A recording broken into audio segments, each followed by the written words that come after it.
ક્રાંતિક ન્યાય સભા એટલે કે 104 વર્ષ એટલે આખી સદી, એક આખો દાયકો પૂર્ણ થઈ ગયો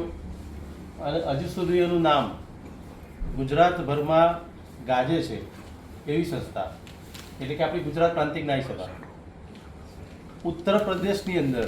રેવતી પ્રસાદ શર્માના જે કાર્યો છે એનાથી પ્રભાવિત થઈ 104 વર્ષ પહેલાં જે સમય ગુજરાતની અંદર આપણા ન્યાય સમાજનો હતો તો એ ત્યાં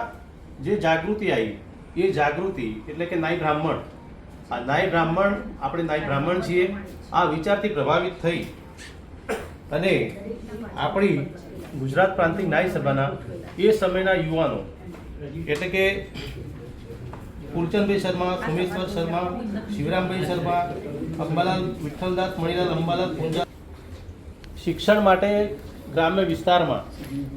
અમદાવાદમાં રહેવાની જરૂરિયાત લાગતા એ સમયે આપણી દરિયાપુર ખાતે આપણી છાત્રાલય કરી અને અનેક વિદ્યાર્થીઓ ત્યાં ભણ્યા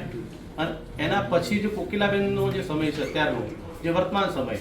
તો વર્તમાન સમયની જરૂરિયાત છે કે બાળકોની શિષ્યવૃત્તિ, યુવા શિબિરો ગુજરાત પ્રાંતિક ન્યાય સભાએ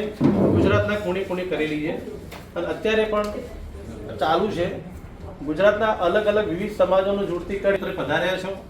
આપનું હાર્દિક સ્વાગત કરું છું. આ સંસ્થાનો પરિચય ખૂબ મોટો છે પણ સમયના અભાવે આટલો પરિચય આપી જલ્દી